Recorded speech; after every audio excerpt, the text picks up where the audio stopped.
अब आप ये देखिए कि अगले 5 वर्षों के लिए मोदी सरकार की 5 बड़ी प्राथमिकताएं क्या होनी चाहिए। सबसे पहले मोदी सरकार को गरीबी और बेरोजगारी के मुद्दे पर अब पहले से कहीं ज्यादा ध्यान देना होगा, और खास तौर पर ग्रामीण भारत में जो निम्न आय वर्ग के लोग रहते हैं,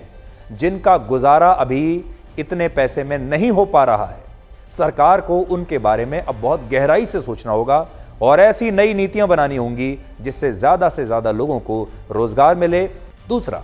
इस कार्यकाल में सरकार की प्राथमिकता यह होनी चाहिए कि देश के किसानों की आय दुगनी हो जाए। तीसरी बात,